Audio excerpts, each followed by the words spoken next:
My one big thing. Last week, King Salman issued a royal order announcing that February 22nd will be known as Founding Day. The new annual national holiday, which will be celebrated for the first time next month, has been created to recognize the foundation of the first Saudi state in 1727 by Mohammed bin Saud. Ancestors of the Saudi royal family first founded the city of Diriyah in 1446, but it was Imam Mohammed who first attempted to transform the city-state into a nation-state. According to Dr. Badran Al-Hunayan, Associate Director of Historical Research and Studies at Diriyah Gate Development Authority, which is a huge giga-project and it's amazing, quote, many historians have neglected the initial period of Mohammed ibn Saud's rule and the preceding era, even though this was the foundational period of the state. Dr. Badran adds, quote, Founding Day is not intended to replace Saudi National Day, which celebrates the unification of the Kingdom of Saudi Arabia in 1932, but rather to recognize the beginning of the Saudi state's history with a new event that celebrates the deep historical roots of the kingdom. You know, I find this, I'll jump right in, I find this constantly fascinating, the Saudi experiment. It's always worthwhile to remember how young Saudi Arabia is. The founder of the state, Ibn Saud, Abdulaziz bin Abdurrahman, who unified the country in 1932. So unified the country in 1932, died in 1953. So the year he died, Eisenhower was president. That's how recent this country is. It's a young country, and I think it's fascinating what they're doing here. The National Day was just institutionalized in 2005. So now we have the Founding Day, so if you look at it, National Day sort of takes you back to the founding in 1932. So Ibn Saud and his sort of fascinating story of coming over, with 40 of his best friends on camels in January 1902 and taking the fort at Riyadh, to start that unification process. So that takes you back to 32, so maybe 90 plus years. This Founding Day takes you back another 150 years in terms of the Saudi, Al Saud lineage and the origins of the country. And I don't want to get too wonky here, but I sort of went and looked at the difference between country and nation. And, let's give you a quick definition of country. So a country is an area, internationally recognized boundaries and with its own government. Some requirements for sovereignty include permanent residence, a transportation system, an education system, organized economic system. So it's sort of a legalistic definition, right? Now, a nation is a cultural, political community that has become conscious of its coherence, unity, and particular interests. Here's the money quote. It shares a common myth of origins and descent, a common history, elements of a distinctive culture, a common territorial association, a sense of group solidarity. So the United States has a common myth of origins and descent. Mm-hmm. And you see with this Founding Day, the very conscious and directed effort to solidify and organize a common myth of origins and descent. And myth is not derogative here. Myth is the narrative that a country tells about itself.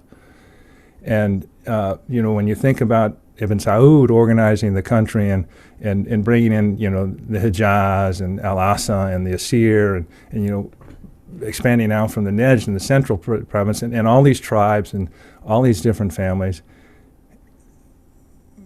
And now we see them very consciously moving. Let's move beyond this aggregation and be a Saudi nation. And I just think it's fascinating. I just think, constantly what Saudi Arabia and where they are in the process of this, I just find endlessly interesting. Rada, feel free to jump in here. Yeah, sure. I was going to say that was a very exciting announcement, Richard. Not so many people are aware that Saudi as a country has existed for almost 300 years. It's a country with a rich, long history, and that announcement says it clearly. There is so much to explore and heritage to see and learn about. It started in Al-Turayf, a UNESCO World Heritage Site, with beautiful architecture, then Diriyah, then Riyadh eventually. Yeah, that Diriyah development is really amazing, and it historically is fascinating.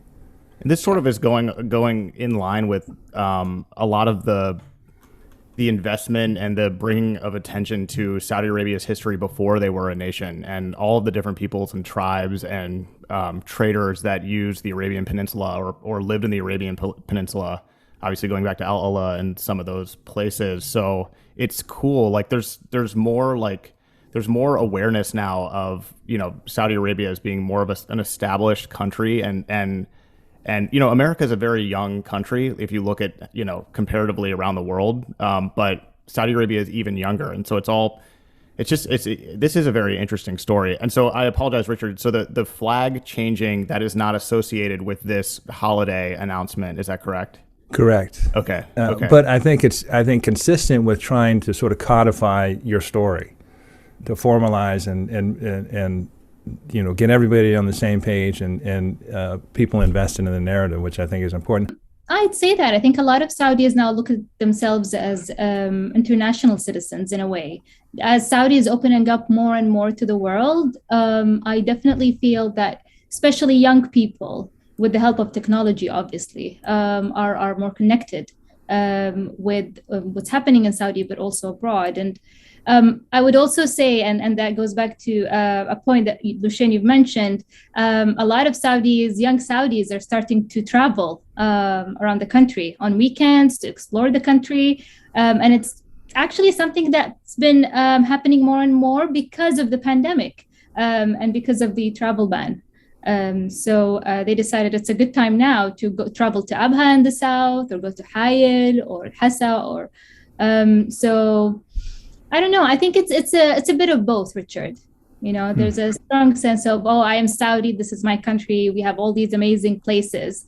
And then there's a feeling of Saudi opening up with big events, international events like the Diriyah Biennale recently. A lot of international people are coming in, and then the Saudis meeting them, connecting with them. So it's a bit of both, I'd say. If you look at why they're doing this right now and sort of the background context to all of this, I'm wondering if it's because 70% of Saudi Arabia is under 30, or roughly around there, and because they have all of these international events going on, and Saudis are, like you mentioned, Greta, increasingly connected online. And so I wonder if there's an effort from the government here to say, look, this is all great, this is what we're doing, it's all going pretty much according to plan, but we sort of need to connect these young Saudis who are 18 and using social media all the time, connect them to who they are and their place in the world, and sort of give them an identity and remind them of who they really are. In America, our identity is just, we're a new nation, relatively, and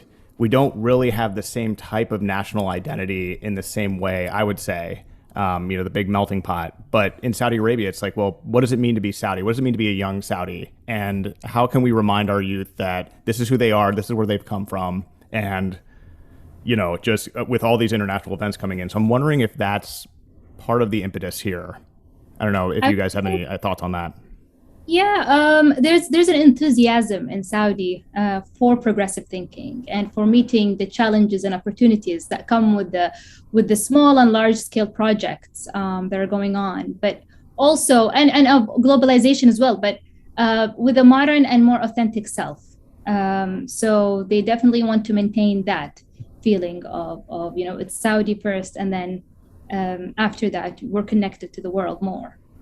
I like that word. There's always a tension between tradition and progress, but the key word in there was authentic, which I think Saudi Arabia is becoming much more confident in determining what is authentic, which you see, and they're very proud putting forth of their cultural and their heritage and all these sites that you're seeing, and why you have date festivals, camel festivals. It's the year of Saudi coffee.